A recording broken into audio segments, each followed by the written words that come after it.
This is the most age-old sports hot take debate. I've never, I think we've talked about this a little bit in private, but I don't know if I've ever got a definitive answer. As far as like greatest of all time, to you, is it Jordan or is it LeBron or is it maybe somebody else? No, it's got to be one of those two guys. I think that's a tough conversation. I mean, I think Jordan's probably still greatest of all time because he, of all his championships and all that. But you know me, I always feel like championships have more to do with the entire team than just one person. But he was that guy. LeBron is doing things that, yeah, Jordan couldn't have done at 39 what LeBron is doing at 39. I don't think there's any doubt about that. LeBron is a greater physical shape. LeBron is a greater overall athlete, it would seem, for longevity's sake. I mean, LeBron's probably one of the greatest athletes. We talk about greatest athletes that we've ever seen, and I say names like Bo Jackson, all that. We need to start saying LeBron James. I mean, really. I mean, for him to be doing what he's doing at his age is totally unprecedented. So I still think if you nail me down, I'd have to take Jordan. But I think LeBron is a very, very, very close second, man. With him having scored the most points and playing as long as he does, that gives him some, longevity's sake. But Jordan is the greater, greater killer and whatnot, career and, assassin, all that. And if you want to talk assassin stuff, then you got to throw in Kobe and all that. But I think LeBron gets himself up there because, listen, man, the longevity, you have to say something for the longevity. It's amazing. It's unprecedented. At age 39 for the Washington Wizards, Jordan averaged 26 and 5.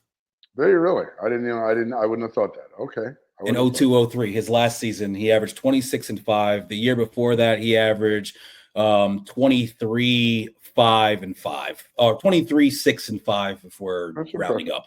So, I don't even think the longevity thing is that. I mean, and also you got to realize that, all his cumulative stats, he had a 3-year, head start on Jordan because he came straight out of high school. Right.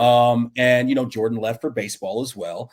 And when it comes to the conversation of one versus the other, I don't think it's close. I think 6 for 6 speaks for itself. And I think that the 2010 finals against the Dallas Mavericks, where LeBron James was getting held in the post by JJ Barea and didn't have a bad series, he disappeared in that series. He shrank from the moment. In my opinion, once that happens, you could not be in the conversation with Jordan ever after that, because Jordan never did that. In my opinion, that takes him out of even the conversation with Kobe. I think that LeBron is a greater overall basketball player as far as all the different things that he can do on the floor. But as far as imposing his will on the entire game, not just the game, the game of basketball during his time. And again, when it comes to that killer instinct, I would put Kobe ahead of him as well. But a lot of the LeBron stands are getting real hyped up. They need to go check out what Jordan was doing with the Wizards at age 39, and the type of numbers that he was putting up. And I remember him. He's blocking cat. I think Rip Hamilton tried some bullshit. He blocked it on the glass with 2 hands. Back then. Hey, come on. I really don't think it's close. I think that when you look at the totality of like career achievements and the actual basketball player you are, that LeBron gets up there into that Mount Rushmore conversation. But I think most of that is the type of basketball player you are, because I think not only LeBron, obviously he's like 4 of 7, I think in the finals, maybe 4 of 8. But in addition to that, it's the way he's done it. The moving around to the different teams, the assembling the super teams, the player, a lot of people say that LeBron makes everybody better.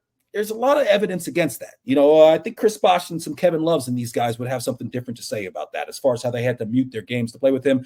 Your boy Dwayne Wade had some very interesting comments about LeBron here recently, and how he had to change his game to be able to play with LeBron, and how that ended up affected his overall legacy. But yeah, the him versus Jordan debate, I don't think it's a debate at all.